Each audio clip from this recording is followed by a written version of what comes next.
안녕하십니까, 화방천입니다. 오늘은 치부분에 대해서 알아보겠습니다. 치는 모일 치자죠. 치. 그 다음에 보자는 보물입니다. 분자는 그릇이고요. 그래서 보물이 모이는 그릇, 이렇게 생각하시면 의미가 간단하게 이해될 수 있습니다. 그리고 대부분은 이제 도자기를 사용해서 치부분을 많이 만들고요. 특히 이제 풍수사들이 이 집안에 배치를 하라고 할 때 아마 도자기를 많이 사용해서 그런 것이 아닌가 생각이 듭니다. 실제 도자기 오행이 토이기 때문에 그것을 활용하는 것이죠. 그리고 색상도 활용하고 있습니다. 그래서 치보분을 많이 설치하는데 화살, 그 재물을 모으는 것뿐만 아니라 살기를 푸는 용도로도 사용이 되고 있습니다. 실제 이제 이 치보분은 그림을 한번 보시면 이런 구조로 되어 있습니다. 뭐 그릇이나 뭐왜 마찬가지겠죠. 그 대신에 이제 제일 중요한 것은 안에 이제 뭔가를 넣을 수 있는 구조로 만들어진 것이 그래도 사용하기에는 적합합니다.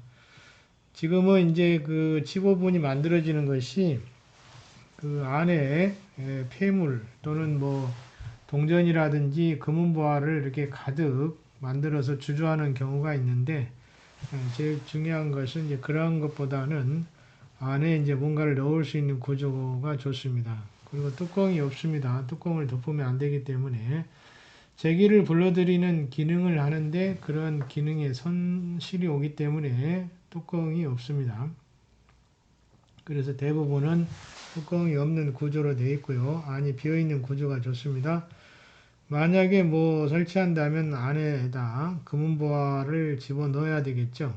그래서 뭐 동전이든 지폐든 또는 뭐 금, 은, 뭐 이런 것 등을 집어넣을 수가 있습니다. 또는 이제 부적을 넣어서 자기 이 생신에 따라서 합당한 부적을 만들어서 안에 넣기도 합니다. 그래서 자기 자신을 보호하는 그런 기능을 더 유발할 수 있도록 만드는 것이죠. 여러 가지 하나를 가지고 사용을 하고 있다는 점입니다. 또 이런 구조도 있고 또 이런 구조도 있습니다. 예. 수정으로 이렇게 치보분이라고 글자를 써서 만들었죠. 위에는 이제 동전입니다. 돈입니다. 돈. 이것도 이제 안에 구멍이 뚫려 있는 구조입니다. 초제진보가 앞에 이렇게 나와 있죠. 초제진보. 이런 식으로 이제 구조를 만들어서 사용을 하고 있습니다. 그리고 이제 멋있게 만들다 보니까 장식용으로도 아주 이뻐 보이죠. 자, 어찌됐든 치보부는 모양이 다양합니다. 중요한 것은 안에다 안에 금은보화가 들어가 있는 구조로 만든다는 점이고, 주변은 여러 가지 이제 의미부여를 통해서 글자를 넣기도 하고, 그림을 넣기도 하고, 이렇게 되어 있습니다. 그리고 이제 재물을 부르는 기능을 하다 보니까 글자는 초제진보가 가장 많이 쓰여지고 있습니다.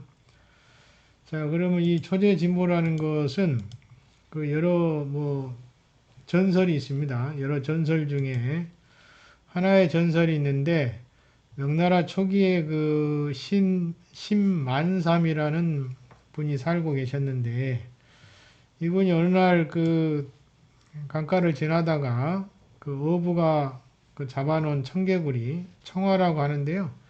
청개구리 한 100여 마리 정도를 그 노인이 잡아서 놔두고 있는 것을 보고 그것을 사가지고 자기 집 근처 연못에 넣었답니다. 살려준 거죠.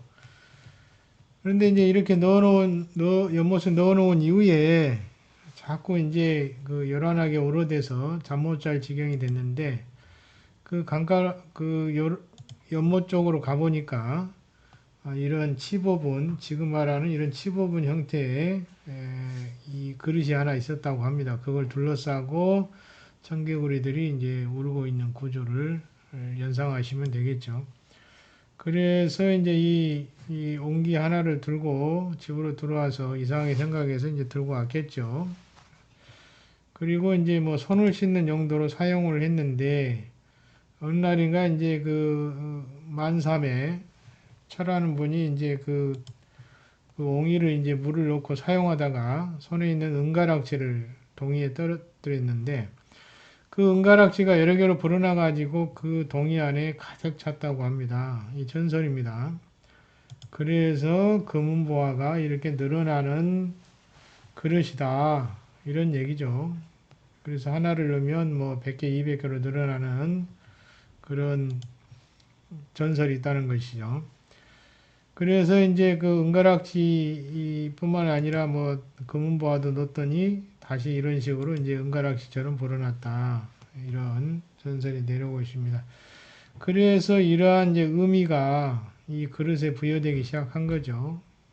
그래서 민간에서는 재물을 부르는 기능, 재물을 모아주는 기능, 뭐 여러 가지로 이제 의미 부여가 됩니다. 또는 이제 재물을 흡수한다라고도 볼 수 있고, 또 강남의 한족 중에서는 15분을 진택의 용도로도 사용하고 있습니다. 이 신만사암이라는 분이 강남에 거주했다고 합니다. 그래서 그쪽에서 나온 전설이고, 그래서 주변의 한족들이 이러한 것을 진택의 용도로도 사용되어 왔다라고 하는 것이죠. 그래서 화살과 체제 두 가지를 언급한 것이죠. 화살도 하고 살기를 풀기도 하고 체제, 재물을 빠르게 증진시키는 작용을 한다라고 하는 것이죠. 체제는 그러한 뜻입니다. 어쨌든 이제 이런 15분의 기본 형태를 가지고 여러 가지 가 이제 붙어갑니다. 그러면서 뭐 동전이 들어가 있기도 하고 어느 곳은 물을 넣어서 또 물레방아를 넣어서 이렇게 같이 그 어항처럼 만들기도 하는 것이죠. 어항처럼. 그래서 이제 어찌됐든 다 모든 것은 재물을 부르는 그런 것으로 의미 부여를 하는 것이죠. 그래서 그런 의미가 같은 것만 이제 하나로 모아가지고 15분이 만들어지기도 하는데 아마도 단순한 게 좋겠죠. 여러 가지가 섞여 있는 것보다는 단순한 것을 활용하는 것이 좋을 듯 합니다. 그리고 중요한 것은 이제 오행의 상합이나 이런 부합되는 구조를 갖추고 있어야 합니다. 그래야 이제 어느 방에 설치했을 때 또 효과를 발휘하겠죠.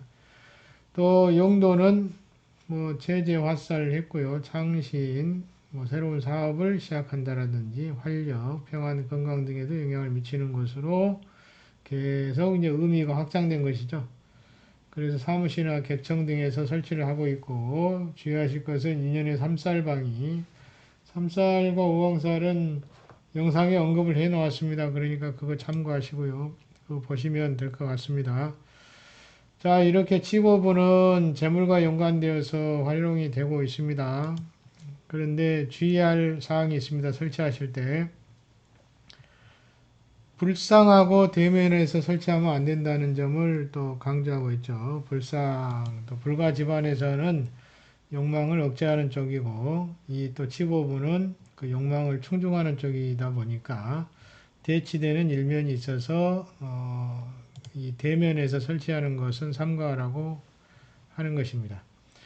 또는 이제 화장실과 대면하면 화장실은 오에 탁한기, 탁기가 있기 때문에 이 칩오븐은 탁기를 흡수하면 안 되겠죠. 그래서 이런 칩오븐을 화장실과 대면에서 설치하지 않도록 하고요.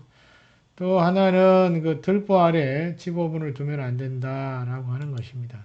들보. 들보는 아시죠? 횡량이라고도 하는데 횡량. 가로된 들보라고 생각하시면 되고요. 또 뭐 여러 가지가 있습니다. 주의하실 사항은 이 세 가지가 또 가장 중요한 부분이니까 참고하시고요. 설치는 어디에 할 것이냐? 제일 많이 하는 곳이 재물방위에 설치를 합니다. 뭐 명제의, 암제의. 눈에 쉽게 알 수 있는 곳이 있고 또 그렇지 않은 곳이 있죠. 어느 곳이나 모두 적합한 곳에 두게 됩니다. 또는 이제 동면에 설치하기도 하고 동쪽에 설치하기도 합니다. 동쪽은 특히 이제 제일 중요한 부분이기도 하는데 태양이 뜨는 곳이다 보니까 더욱더 의미 부여를 하고 있습니다. 그래서 동쪽에 두기도 합니다. 또는 대문에 설치하기도 합니다. 대문. 그래서 이제 대문 쪽에 설치하면 좋은데 요즘은 이제 이런 그 단독주택 구조보다는 이제 아파트 구조로 많이 사용을 하다 보니까 그런 쪽으로 용도가 많이 바뀌어가고 있죠. 대문 찾기가 어려울 지경입니다. 그래서 어찌됐든 이제 대문이 있는 곳에는 이제 대문방에 설치를 하시면 됩니다. 또는 이제 뭐 집에 설치한다라고 했을 때 침실 아래, 침실의 침대 아래, 침상 아래다 설치하기도 합니다. 이렇게 여러 곳에 설치하고요. 또 뭐 사람마다 다양하게 설치 방향을 논의하기도 하는데요. 이 몇 가지만 좀 알아주시면 되고, 제일 중요한 것은 재물방에 설치합니다. 그게 가장 일반적이고 가장 보편적인 방법입니다. 그래서 제기를 동하게 하는데 재물방에 설치하면 제기를 활발하게 움직이게 하는 데는 가장 탁월한 장소로 보고 있는 것이죠. 그래서 초재 재물을 부르는 능력, 재물을 지키는 능력이 특별히 좋다라고 보고 있는 것입니다. 그래서 재물방에 주로 많이 설치하고 있고요. 또 여기 보시면은 뭐 날짜 잡아야 되죠. 택일해서 설치해야 효과가 있겠죠.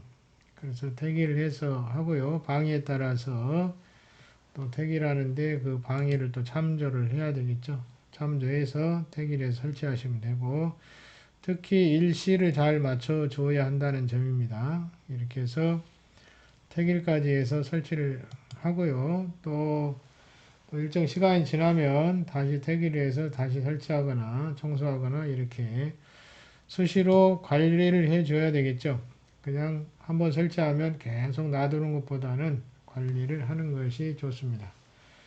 어찌됐든 개방하고 택일해서 설치하고 15분은 안에 뭔가를 넣을 수 있는 구조가 제일 좋다라는 점입니다. 그리고 그 안에 검은보화를 집어넣으시면 됩니다.